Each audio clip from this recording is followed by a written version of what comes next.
Hi guys, welcome to I dream. నేను మీ చాణక్య. రీసెంట్గా మియాపూర్ శ్రీ చైతన్య కాలేజ్లో అయితే ఒక అబ్బాయి, ఇంటర్ అబ్బాయి సూసైడ్ చేసుకున్నాడు. మరి ఆ సూసైడ్ కారణాలు ఏంటి అని అంటే అది స్టూడెంట్స్ గొడవలు పడి అలా మనస్తాపానికి గురై మరి ఆ అబ్బాయి చనిపోయాడని చెప్పేసి యాజమాన్యం మరి ఆరోపిస్తోంది. మరి ఇందుకు ఇలా జరుగుతూ ఉన్నాయి. ప్రస్తుతానికైతే సూసైడ్స్ ఎక్కువ జరుగుతున్నాయంటే అది ఎక్కువగా ఆ రెసిడెన్షియల్ కాలేజెస్లోనో ఎక్కువగా ఇలాంటి పరిస్థితులను చెప్తున్నాయి. ఎందుకు జరుగుతున్నాయి, అసలు వీటి వెనకాల ఏదైనా కారణాలు ఉన్నాయా అనే దాని గురించి మాట్లాడడానికి ఇప్పుడు మనతో పాటు కూడా రజనీ రామ గారు, life coach and family counsellor ఇప్పుడు మనతో పాటు ఉన్నారు. మేడంని అడిగి తెలుసుకున్నాం. Hi ma'am. నమస్తే మ్యామ్. హాయ్, నమస్తే మ్యామ్. ఇట్లా కాలేజెస్లో, మెయిన్గా ఇంటర్మీడియట్ కాలేజెస్లో అబ్బాయిలు కానీ అమ్మాయిలు కానీ సూసైడ్ చేసుకోవడం అనేది ఒక కామన్ అయిపోయిందనమాట. ఏంటంటే ప్రతి ఇయర్లో సుమారు 10ల సంఖ్యలో పిల్లలు చచ్చిపోతూ ఉన్నారు. ఎందుకు, వీటి వెనకాల ఉన్న కారణాలు ఏంటి? రీసెంట్గా జరిగిన ఇష్యూ అయితే ఇది కొత్త కోణంతో వచ్చేసింది అనమాట. ఏంటి వీటి వెనకాల ఉన్న కారణాలు ఏంటంటారు? కానీ ఒకప్పుడు మా చిన్నప్పుడు స్కూల్స్లో యూనిఫామ్ ఎందుకు వేసుకోవాలనే క్వశ్చన్ నాకు వచ్చింది. వచ్చినప్పుడు నేను వెంటనే రెక్టిఫై చేసుకున్నాను ఆ డౌట్ని. ఎందుకనంటే ఈక్వాలిటీ ఉండాలి వాళ్ళ మెంటాలిటీస్లో కానీ వాళ్ళ స్కూల్ లైఫ్లో కానీ ఎందులో కూడా సమానంగా ఉండాలి. వాళ్ళ యొక్క బిహేవియరు, అభిప్రాయాలు ఏదైనా కూడా ఎక్కువ తక్కువలు ఉండకూడదు అనేది. సో ఆ రకంగా ఇప్పుడు చూస్తే శ్రీ చైతన్యాలో కూడా యూనిఫామ్ ఉంది. కానీ డిఫరెన్స్ ఎక్కడొచ్చిందంటే వాళ్ళ పెంపకాల్లో ఉంది. ఇప్పుడు ఉన్నవాళ్ళు లేని వాళ్ళు అనేది ఉండకూడదు పిల్లల మధ్యలో. అందుకోసమై యూనిఫామ్ పెట్టారు. ఆ రోజుల్లోనే ఉంది, ఈ రోజుల్లోనే ఉంది యూనిఫామ్.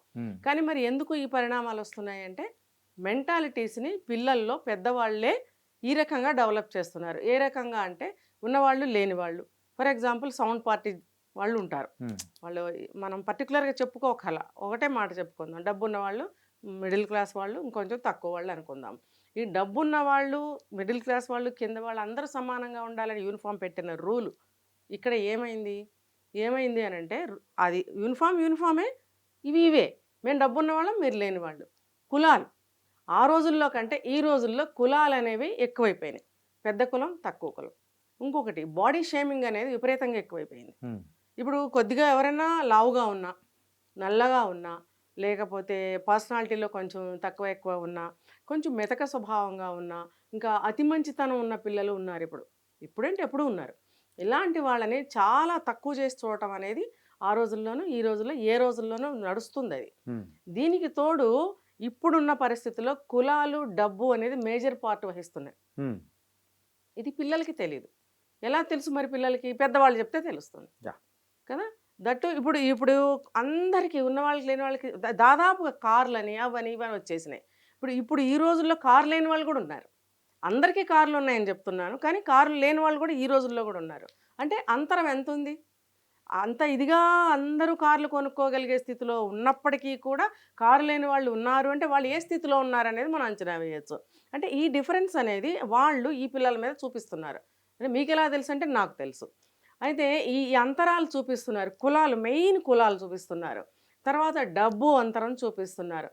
తర్వాత ఈ అందంగా, స్మార్ట్గా, తెల్లగా, బాగా ఏమంటారు షార్ప్గా ఉన్న పిల్లల్ని లైక్ చేస్తున్నారు పిల్లలే. కొంచెం మెతక స్వభావంగా కానీ, నల్లగా ఉన్నా, పొట్టిగా ఉన్నా, లావుగా ఉన్నా, మంచితనంగా అంటే మెతక స్వభావంగా ఉంటారు కదా, వీళ్ళని పక్కగా పెట్టేస్తున్నారు. దీనివల్ల ఏమవుతుందంటే ఏదో ఒక రోజుకి వీళ్ళ మధ్యన ఫ్రిక్షన్ అనేది స్టార్ట్ అవుతుంది. స్టార్ట్ అయినప్పుడు చిన్నగా స్టార్ట్ అవుతాయి అన్నమాట. రెచ్చగొట్టడాలు, అవమానించడాలు, తీసి పక్కకు పెట్టడాలు, కలుపుకోకపోవడము, కలిసి ఇప్పుడు చూడండి ఒక గేమ్స్ పీరియడ్ ఉంటుంది, లేకపోతే ఏదైనా ప్రాజెక్ట్ ఉంటుంది, లేకపోతే ఏదైనా కొన్ని చోట్ల నాట్ ఓన్లీ శ్రీ చైతన్య నారాయణ మీరు అన్నట్టు వేరే రెసిడెన్షియల్ స్కూల్స్లో కూడా స్విమ్మింగ్ అని, తాయికొండో, లేకపోతే కరాటే ఇలాంటి కోర్సెస్ ఉన్నప్పుడు ఒక రూమ్ నుంచి కానీ, ఒక హాస్టల్ నుంచి కానీ ఆ ప్లేస్కి వెళ్ళాలంటే గ్రూప్స్గా వెళ్తారు. అక్కడ కూడా వీళ్ళని కలవనివ్వరు, వాళ్ళ ముందు వెళ్ళిపోతారు. పాపం వీళ్ళు అందరితో కలవాలనే ఉద్దేశంతో వీళ్ళు కూడా నేమ్ ఇస్తారు. వీళ్ళు కూడా క్లాస్కి అటెండ్ అవ్వాలి, వెళ్ళాలి. కానీ వాళ్ళు కలుపుకోరు కదా, అక్కడ కూడా వాళ్ళ వెనకాల వెళ్తుంటారు. ఇదంతా ఎందుకు చెప్తున్నానంటే ఆత్మహత్యలకి దారి ఎందుకు తీస్తుంది? మీరు చెప్పిన కేసులో ఇదే కరెక్ట్ అయినట్టయితే కనుక, అంటే పిల్లలు ఏదో అనుకుని ఆ అబ్బాయి ఆత్మహత్య చేసుకున్నాడనే విషయం కరెక్ట్ అయితే కనుక నాకున్న అనాలిసిస్ ప్రకారం నేను ఇవన్నీ చెప్తున్నాను, రీజనింగ్స్ చెప్తున్నాను. దాని వెనకాల ఉన్న రీజనింగ్స్ ఇవన్నీ ఉంటాయన్నమాట. దానివల్ల ఆ పిల్లల్ని కలుపుకోరు, కలవనివ్వరు. ఒకవేళ వీళ్ళు కలుద్దాం అనుకున్నా కలవనివ్వరు, వాళ్ళు కలుపుకుందామన్నా వీళ్ళు కలవలేరు. ఇటువంటి సిచ్యుయేషన్స్ ఉంటాయి. కొంతమంది పిల్లలు కలుపుకుంటే కలుద్దామని చూస్తారు. కొంతమంది ఏంటంటే కలుపుకోవాలన్నా కలవలేకపోతారు. ఏదైనా కూడా వాళ్ళు వెనక ఉండటానికి ఇదే కారణం. అక్కడ వెనకబడిపోతారు. అక్కడ యాజమాన్యం అనైతే చెప్పింది ప్రతి ఒక్కటి మనం నమ్మలేం కదా. నమ్మలేం. ఏంటంటే అది ఇప్పటి వరకు జరిగిన మేజర్ దానికే ఇన్సిడెంట్లలో వస్తున్నా. ఎక్కువ శాతము ఉమ్. మేనేజ్మెంట్ సైడ్ నుంచి ఉన్న నెగ్లిజెన్స్ వల్ల, Yes. సో దాంతో చనిపోయి మనస్తాపానికి అటు సైడ్ నుంచి గురై చనిపోయిన వాళ్ళే. అవును. కానీ వాళ్ళు ఏదో ఒక కారణం తీసుకొని వచ్చి ఈ టాపిక్ని అలా మూసేయడం అనేది చూస్తూనే ఉన్నాం, జరుగుతూనే ఉంది. మేనేజ్మెంట్ అని మీరు అన్నారు కాబట్టి నేను దాని మీద ఒక నిమిషం మాట్లాడతాను. ఉమ్, మేనేజ్మెంట్ అనేది అసలు దాని అర్థం ఏంటి? అసలు అది ఎక్కడ చేస్తున్నారు? ఉమ్, అన్ని పక్కల నుంచి బ్యాలెన్స్డ్గా సమర్థవంతంగా ఎక్కడ ఏ లోటు లేకుండా అందరినీ సమానంగా ముందుకు తీసుకెళ్ళటం అనేది మేనేజ్మెంట్. ఉమ్, అది ఎక్కడ ఉందండి? ఏ డిపార్ట్మెంట్లో ఉంది? పేరుకే. ఎవరినైనా అడిగామనుకోండి జాబ్ ఎక్కడ చేస్తాను? మేనేజ్మెంట్లో. అక్కడ నేను మేనేజర్. ఎక్కడ మేనేజ్మెంట్ జరుగుతుంది? అసలు మేనేజ్మెంట్ ఎలా చేస్తున్నారు? నాకైతే ఎక్కడ కనిపించట్లేదు. అసలు ఆ మేనేజ్మెంటే కరెక్ట్గా ఉంటే నేను చెప్పిన స్థితులన్నీ, ఈ పరిస్థితులన్నీ పిల్లల మధ్యన అసలు రావు. మేనేజ్మెంట్ సరిగ్గా లేకపోవడం వల్లనే పిల్లల మధ్యన ఇవన్నీ నడుస్తున్నాయి.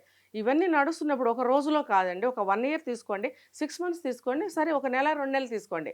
ఈ పీరియడ్లో మేనేజ్మెంట్ వాళ్ళు పిల్లల్ని కనిపెట్టలేరా? వార్డెన్స్ ఉంటారు. ఒక 2, 3 క్లాసులకో, ఒక ఫ్లోర్కో ఒక మేనేజరు, అటెండరో ఒక ఉంటారు, ఎవరో ఒకళ్ళు ఉంటారు. వాళ్ళు చూసుకోవాలి కదా ఆ ఫ్లోర్‌నో, పర్టిక్యులర్ 4 క్లాసెస్ ఉన్నప్పుడు వార్డెన్ వాళ్ళని చూసుకోవాలి కదా. ఉమ్. మరి అట్లీస్ట్ ఆ కాస్త భాగాన్ని కూడా ఆయన చూసుకోలేనప్పుడు మరి ఎటువంటి మేనేజ్మెంట్ నడుస్తుందండి అక్కడ? ఒక నెల 2 నెలల లోపల పిల్లలందరూ ఎలా ఉన్నారు? కలిసి ఉంటున్నారా లేదా? కొట్టుకుంటున్నారా? తిండి సరిగ్గా తింటున్నారా లేదా? వాళ్ళ మానసిక స్థితి ఎలా ఉంది? కొత్తగా జాయిన్ అయ్యి ఉండొచ్చు. వాళ్ళు అడ్జస్ట్ అయ్యారా లేదా? ఒకవేళ అవ్వకపోతే వాళ్ళని ఎలా మంచిగా చెప్పి ప్రేమతో వాళ్ళని దారికి తీసుకొచ్చి ఇలా అడ్జస్ట్ అవ్వడానికి మనం అలవాటు చేయాలి అనేది ఎంతమంది వార్డెన్స్ చేస్తున్నారో మేనేజ్మెంట్, ప్రిన్సిపాల్ అవనివ్వండి, హైయర్స్ ఎవరైనా కానివ్వండి, కొన్ని టీచర్స్ అనుకోండి, క్లాస్ అటెండ్ అవుతాం ఫస్ట్ రోజు ఫస్ట్ క్లాసు, పిల్లలకి ఏం చేయాలి? ఫస్ట్ ఇంట్రడక్షన్ తీసుకుంటారు, తీసుకోవాలి. ఇప్పుడు ఉందో లేదో నాకు తెలియదు. తీసుకున్నప్పుడు పిల్లలందరినీ వాళ్ళని మైండ్ ఫ్రీ చేయాలి ఫస్ట్. మైండ్ ఫ్రీ చేసి వాళ్ళకి ఒక ఫ్రీగా ఎలా అంటే ఒక భయం పోగొట్టగలగాలి. భయం పోగొట్టుకున్నప్పుడు అప్పుడు మనసు ఫ్రీగా అవుతుంది. పక్క వాళ్ళతో మీరు కలిసిమెలిసి మాట్లాడి ఒకళ్ళ నుంచి ఒకళ్ళకి ఏం చేయాలంటే పరిచయాలు చేయాలి. ఇద్దరిద్దరు కలిసి పేర్లు కనుక్కోవడం, ఒక బెంచ్ ఇంకో బెంచ్ నుంచి మాట్లాడించుకోవడము, అలా అందరితో పరిచయాలు చేయించాలి. చేయించినప్పుడు ప్రతి ఒక్కళ్ళకి ఎవరెవరనేది తెలుస్తుంది. తర్వాత టీచర్ అనేవాడు ఫస్ట్ క్లాస్‌లో ఏం చెప్పాలంటే, మీరందరూ ఇప్పుడు పరిచయాలు చేసుకున్నారు, బ్రదర్స్ అండ్ సిస్టర్స్ లాగా ఉండాలి. ఈ రోజు నుంచి ఎటువంటి కంప్లెయింట్ ఉండకూడదు. మీరు ఇల్లు వదిలి వచ్చారు కాబట్టి మీరే అన్నదమ్ములు, అక్క చెల్లెళ్ళు అని చెప్పాలి. ఇవి చెప్తున్నారా? లేదు. చెప్పకపోవటం వల్ల ఏమవుతుందంటే, ఫస్ట్ రోజున ఏమవుతుంది, "ఒరేయ్! ఆడు నల్లగా ఉన్నాడురా పలానా కేటగిరీ. వీడు తెల్లగా ఉన్నాడురా వీడు పలానా కేటగిరీ. వీడు లీస్ట్‌గా ఉన్నాడురా వీడు లేనోడు. వీడు బాడీ లాంగ్వేజ్ ఏంట్రా ఎలా ఉంది వీడు అది." అంటే వీళ్ళు నిర్ణయం చేస్తారు పిల్లమోకే. ఉమ్, వాళ్ళ వయసు ఎంత? ఉమ్, అసలు అది ఆ ఆలోచన ధోరణి ఎక్కడి నుంచి వచ్చింది? పేరెంట్స్ నుంచి వస్తుంది. కాబట్టి పేరెంట్స్ కూడా వీళ్ళని హాస్టల్‌కి పంపేటప్పుడు సిద్ధం చేసి పంపాలి. మీరు ఎలా ఉండాలి ఈ 2 సంవత్సరాలు అక్కడ? మీరు దేనికోసం వెళ్తున్నారు? మీరు ఏం చేయాలి? ఎలా ఉండాలి? దేనికోసం వెళ్లారు? ఏం చేయాలి? ఈ 3 నేర్పి పంపించాలి. వాళ్ళు చెయ్యరు. ఉమ్, పోనీ రా మెటీరియల్ అంతా ఒక దాంట్లో పడేస్తాం కదా! దాన్నంతటిని మంచిగా చేయాల్సిన ఫ్యాక్టరీ వాళ్ళది. ఉమ్, చేసి కదా మళ్ళీ కొత్త వస్తువులు తయారు చేస్తారు. మరి అలాంటప్పుడు మేనేజ్మెంట్ ఏం చేస్తున్నారు? ఓకే. మేనేజ్మెంట్ పక్కన పెడదాం. ప్రిన్సిపాల్ అనేవాళ్ళు ఉంటారు కదా! వాళ్ళు కూడా విజిట్ చేయాలి కదా ఎవ్రీడే. వాళ్ళు చేయాలి. మరి అట్‌లీస్ట్ క్లాస్ వైస్‌గా. హాస్టల్ పక్కన పెడదాం. క్లాస్ వైస్‌గా ఆయన చేసినట్టయితే గనుక అక్కడ ఆయన కూడా అదే చెప్పాలి. పిల్లలందరూ సరిగ్గా ఉన్నారా లేదా? స్నేహపూర్వకంగా ఉన్నారా లేదా? ఎవరి మీద కంప్లెయింట్స్ రాకూడదు. అందరూ అందరిని ఆదరించాలి. అందరూ అందరితో మాట్లాడాలి. అందరూ కలిసి అన్నీ ఉండాలి. ఇవన్నీ ఎవరు చేయటం లేదు. Yeah. తర్వాత హాస్టల్‌కొస్తారు. హాస్టల్‌కొచ్చిన తర్వాత వాళ్ళకి హోమ్ గుర్తొస్తుంది. ఉమ్, గుర్తొచ్చినప్పుడు ఒక్కొక్కళ్ళకి ఆ రోజు భోజనం చేయబుద్ధి కాదు. ఉమ్, ఒక్కొక్కళ్ళకి ఫీవర్ రావచ్చు. ఎవరికి చెప్తారు? పక్కా పిల్లవాడు ఉన్నాడు. "ఏంట్రా ఇలా ఉన్నావు? పద వార్డెన్‌కి చెప్దాము" అనే పిల్లవాడు ఎవడన్నా ఉన్నాడా? ఎక్కడన్నా ఉన్నారేమో ఒకటిరా. కానీ అందరూ ఉన్నారా? ఇటువంటి వాతావరణం అక్కడ లేదు. ఉమ్, సోదరభావం లేదు. ఎంతసేపు కులాలు, డబ్బు, వీడది, వీడిది, వీడు ఫలానా ఇలా ఇలా చేసేస్తారు, చెప్పేస్తారు. దాంతోటి ఆళ్ళు అనుకోవడమే కాకుండా ఇంకా వాళ్ళని ఆ నిక్‌నేమ్స్ పెట్టి పిలవడం. ఒరేయ్! అంటే వీడు పలకడం. అంటే అంటే తినేం చేయాలి, పలకూడదు అసలు. నేను కాదు కదా, నేను ఎందుకు పలకాలి? కానీ వాడికి తెలియదు. ఆ సౌండ్ ఏదో అని తిరుగుతాడు. ఇంకా ఆ రోజు నుంచి వాడికి ఆ పేరు కన్ఫర్మ్. దాంతో పిలిస్తే వాడు పలుకుతాడు. యాహ్! ఇలా ఏంటంటే తక్కువ చేసేసి, డౌన్ చేసేయటం వల్ల వీళ్ళకున్న కాన్ఫిడెన్స్ మొత్తం పోతుంది. దాని ప్లేస్‌లో ఏమవుతుందంటే ఇన్ఫీరియారిటీ వచ్చేస్తుంది. తర్వాత భయం వస్తుంది. కలవలేరు, చదవలేరు. ఆ టాపర్ స్టూడెంట్ కూడా చదువులో తక్కువైపోతాడు. ఇటువంటి ట్రీట్మెంటే గనుక సంవత్సరం పొడుగుతా జరిగినట్టయితే వాడు బ్రతకలేడు. ఇంటికి వస్తానని ఒకవేళ తెగించి చెప్పినా వాళ్ళేం చెప్తారు తెలుసా? "నువ్వు అడ్జస్ట్ అయిపోవాలి, చదువుకోవాలి, చదువు ఇంపార్టెంట్, పట్టించుకోవద్దు, నిన్ను కాదనుకో" అంటారు. కానీ ఇది బొమ్మ కాదు. మనసున్న మనిషి. మనసున్నవాడు ఎవడైనా బాధపడకుండా ఉంటాడా? అలా నన్ను కాదని అనుకోకుండా ఉంటాడా? ఒకసారి, 2 సార్లు, 10 సార్లు ఓకే. తర్వాత సంవత్సరం పొడుగుతా నిత్యం ప్రతిరోజు కూడా అలాంటివి వింటూ పడుతూ ఉంటే వాడి మనసు చితికిపోయి ఏమవుతుంది? ఇక బ్రతకబుద్ధి కాదు. అటువంటి సిట్యుయేషన్స్‌లో ఈ ఇలా జరగొచ్చు. కానీ ఇది ఇలా జరుగుతున్నప్పుడు ఇంత స్థితి వరకు వచ్చినప్పుడు పక్క పిల్లలేం చేస్తున్నారు? హ్మ్. వాళ్ళకి సంబంధించిన వార్డెన్ ఏం చేస్తున్నాడు? పోనీ పగలనుకుందాం ఇది జరిగింది. చుట్టుపక్కల టీచర్స్ ఏం చేస్తున్నారు? ఎవరికీ తెలియకుండా రహస్యంగా ఏ టైంలో చేసుకున్నాడు? అసలు ఇదంతా ఎవరిది కారణం? మేనేజ్‌మెంట్. ఇంటర్మీడియేట్‌కి చదువుకోవడానికి వెళ్ళే స్టూడెంట్స్ మెయిన్‌గా సో, వాళ్ళు ఎలాంటి పాయింట్స్ అనేది మైండ్‌లో పెట్టుకొని ఆ హాస్టల్ లైఫ్‌ని లీడ్ చేయాలంటారో చెప్పండి? చదువు అనేది ఇంపార్టెంట్ ఎవరికైనా. మనం చదువుకోవటానికి వచ్చాం. ఇప్పుడు ఇంట్లో అన్నదమ్ములు, ఒక ఇంట్లో నలుగురు అన్నదమ్ములు ఉన్నవాళ్ళు కూడా ఉన్నారు కదా! యాహ్! నలుగురు అన్నదమ్ములు ఒక ఇంట్లో ఎలా ఉంటున్నారు? అమ్మ నాన్న మాట వింటారు. వాళ్ళు ఏది అమ్మ వంట చేస్తే ఆ వంట ఆ రోజుకి తింటారు కదా! అదే పద్ధతిలో ఇక్కడ కూడా ఉండాలి. ఇది మనం చదువు కోసం వచ్చాం. ఇది దేవాలయం. ఇక్కడ మనం చదువు మాత్రమే పొందాలి. ఒక మంచి స్నేహాన్ని మనం లైఫ్ టైం నిలబెట్టుకోవాలి. చూడండి, 10థ్ క్లాస్ వరకు ఉంటారు ఫ్రెండ్స్. మీరు మంచి పద్ధతిలో ఉంటే. మీరు ఇదే పద్ధతిలో ఉంటే మీకు ఫ్రెండ్స్ ఎక్కడా ఉండరు. కానీ నేను చెప్పేది ఏంటంటే చైల్డ్‌హుడ్ ఫ్రెండ్స్ అనేది very very important. Up to life last. Yeah! ఈ ఫ్రెండ్స్ అనేవాళ్ళు మధ్యలో వస్తే ఆ అటాచ్‌మెంట్ వేరు. ఒకటో క్లాస్ నుంచి 10వ క్లాస్ వరకు చదివిన పిల్లలకి ఆ ఫ్రెండ్‌షిప్‌లో ఎంత స్ట్రాంగ్‌నెస్ ఉంటుందంటే లైఫ్ చివరి వరకు ఉంటారు వాళ్ళు. ఓకే. ఒకే చోట ఉంటే కనుక. వాళ్ళు వేరే వేరే చదువులకు, ఉద్యోగాలకు వెళ్ళిపోతే చెప్పలేం గానీ, ఒకవేళ వెళ్ళినా కూడా ఆ బాండ్ అనేది ఉంటుంది. ఒక 20 ఏళ్ళ తర్వాత కనిపించినా గూడా వీడు అలా ఉన్నాడే, వీడే అనుకుంటా అనేసి ట్రై చేస్తారు. నువ్వే గదా అంటారు. ఎందుకంటే అంతంత గుర్తులుంటాయి వాళ్ళ మధ్యలో. యాహ్! తర్వాత అదొక పీరియడ్ 10థ్ క్లాస్ వరకు. ఇంటర్మీడియేట్ 2 సంవత్సరాలు కూడా మీరు చెప్తుంటే హాస్టల్‌లో కలిసి ఉంటారు కాబట్టి 2 సంవత్సరాలు చాలా బాండ్ ఏర్పడాలి. అలా గనక ఏర్పడితే ఆ బాండ్ చాలా స్ట్రాంగ్‌గా ఉంటుంది. ఓకే. ఎందుకంటే అది కొంచెం ఊహ తెలియని వయసులో ఫ్రెండ్‌షిప్ కదా! హ్మ్. అమాయకత్వపు ఫ్రెండ్‌షిప్ అది గూడా నిలబడుతుంది. హ్మ్. తర్వాత ఇది ఇంకా బాగా నిలబడుతుంది. అన్నీ తెలిసిన వయసు గదా! అన్నీ తెలిసిన వయసు. ఇంకొంచెం ఊహ పెరిగింది. హ్మ్. మనము కలిసి 2 సంవత్సరాలు ఇంటర్మీడియేట్ చదివాం. నెక్స్ట్ డిగ్రీకెళ్ళబోతున్నాం. మనమే హీరోలం. యాహ్! నెక్స్ట్ బీటెక్‌లు చేస్తాము, డాక్టర్స్ అవుతాము, ఇంజినీర్ అవుతాము మనకు తెలీదు. సో, మనం నెక్స్ట్ అంతా ఆల్మోస్ట్ ఆల్ జాబ్‌లోకెళ్ళిపోయినంత ఫీలింగొస్తుంది వీళ్ళకి. ఫ్యూచర్ మీద కలలు కంటారు. హ్మ్. అంటే నేను ఇందాక చెప్పిన వెర్షన్ వేరు. యాక్చువల్‌గా ఇలా ఉండాలి. ఇలా ఉంటారు, ఇలా ఉండాలి. ఇదే కరెక్టు. ఇలా గనక ఉన్నట్టయితే ఈ స్వీట్ మెమోరీస్‌ని వాళ్ళు లైఫ్ అంతా మోసుకొని వెళ్ళగలుగుతారు. మంచి స్వీట్ మెమోరీస్ మిగుల్చుకోవాలి. అన్నదమ్ముల్లాగా ఉండాలి. ఇప్పుడు మా పిల్లలున్నారనుకోండి, వాళ్ళ ఫ్రెండ్స్ ఇంకా ఉన్నారు. హ్మ్. ఎక్కడెక్కడో ఉన్నారు. ఇప్పటికే ఫోన్‌లు చేసుకుంటారు. ఇక్కడికొచ్చారంటే ఫ్యామిలీస్‌తో కలుస్తారు. యాహ్! చాలా బాగా ఉంటారు. అంటే ఇలాంటి వాళ్ళు ఉన్నారు అక్కడక్కడ. అందరూ ఉండాలనేది నేను చెప్తున్నాను. ఇలా ఉన్నట్టయితే ఇలాంటి సంఘటనలు జరగవు. యాహ్!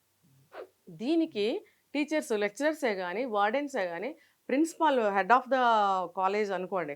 ఆయన గాని వీళ్ళందరి యొక్క సహకారం ఉండాలి. వీళ్ళందరూ కూడా పిల్లల్ని మానిటర్ చేస్తూ, వీళ్ళకి అడ్వైజ్ ఇస్తూ, వారానికి ఒకసారి కౌన్సెలింగ్ తీసుకుంటూ, ఈచ్ ఎవ్రీ పీరియడ్ క్లాస్ ఏదైతే ఉంటుందో అందులో 1, 2 సెంటెన్సెస్ 2 ముక్కలు ఏవైనా ఇలాంటి మాటలు యాడ్ చేసి పాఠాలు చెప్పాలనేది నా సజెషన్. ఇలా గనక చేస్తే వాళ్ళకి వాల్యూస్ తెలుస్తాయి. ఫ్యూచర్ అంటే ఏంటో దాని వాల్యూ తెలుస్తుంది. ప్రెజెంట్ వాల్యూ తెలుస్తుంది. ఫ్రెండ్‌షిప్ వాల్యూ తెలుస్తుంది. అది యాహ్! ఎవరు నేర్పిస్తున్నారండి? ఎవ్వరు ఎవరు నేర్పించట్లేదు. నేర్పించట్లేదు. చదవాలంతే. చదివేస్తున్నారు గుడ్డిగా అందరూ. కానీ ఏది కూడా వాల్యూస్ లేవు. ఏ బాండు నిలబడట్లేదు. ఏ రిలేషన్ నిలబడట్లేదు. దాని రిజల్టే ఇది. సో, చదువు కంటే ముఖ్యమైనది ప్రాణం. యెస్. ప్రాణంతో పాటు ఆ బంధ క్యారెక్టర్ అనేది కూడా వెరీ ఇంపార్టెంట్. అది బిల్డ్ చేసుకునే అవును. ఏదైనా సమయం ఉందంటే ఆ టీనేజ్, అవును. ఆ కాలేజ్ డేస్ గాని యెస్. ఎవ్రీథింగ్ అన్నమాట. తర్వాత బిజీ అయిపోతారు. బిజీ అయిపోతాం. బిజీ అవును. అయిపోతారు. డిఫరెంట్ డిపార్ట్మెంట్స్ చదువులకు వెళ్ళిపోతారు వాళ్ళు. ఒకటే దగ్గర చదివి ఉండే అవకాశాలు ఇంకా ఎప్పుడొస్తాయి? ఏదో కొంతమంది కలిసి చదవగలుగుతారేమో కానీ ఎవరి బ్రాంచ్ వాళ్ళు డిఫర్ అయిపోతుంది. అయిపోతుంది కదా. మ్మ్. అయిపోయినప్పుడు కలిసి మనం ఎవ్రీడే తిరగలేము, ఉండలేము. ఈ 2 సంవత్సరాలు అనేది 24 గంటలు కలిసి ఉండే అవకాశం ఉంది. Yeah. అలాంటప్పుడు ఒకళ్ళంటే ఏంటో ఒకళ్ళకి బాగా తెలుసుకునే అవకాశం ఇక్కడే బాగా దొరుకుతుంది. స్కూల్ లైఫ్ అంటే వస్తుంటారు వెళ్తుంటారు. Yeah. ఇది రెసిడెన్షియల్ లైఫ్ కాబట్టి 2 ఇయర్స్ చాలా బాగా ఇంటరాక్ట్ అయ్యి తెలుసుకోవడానికి అవకాశం ఉంటుంది. Yeah. ఇది పవిత్రంగా వీళ్ళు కాపాడుకున్నట్టయితే లైఫ్ టైం మనకి చూడండి ఎప్పుడు ఫ్యామిలీ మెంబర్సే కాకుండా ఫ్రెండ్స్ అనేవాళ్ళు చాలా ఇంపార్టెంట్. ఫ్రెండ్స్ లేని జీవితం వ్యర్థం అంటాను నేను. నాకు ఈ ఏజ్కి కూడా నా చుట్టూ బోల్డ్ మంది ఫ్రెండ్స్ ఉంటారు. ఇక్కడే కాదు దేశవ్యాప్తంగా నాకు ఫ్రెండ్స్ ఉన్నారు. కొత్త ఫ్రెండ్స్ వచ్చి ఉన్నారు, పాత వాళ్ళు అలాగే ఉన్నారు. అది చాలా ఇంపార్టెంట్, అవసరం. అదేంటంటే ఒక నీడ్, అది ఒక మనకి టానిక్ లాగా పనిచేస్తుంది, బూస్టర్ లాగా కూడా పనిచేస్తుంది.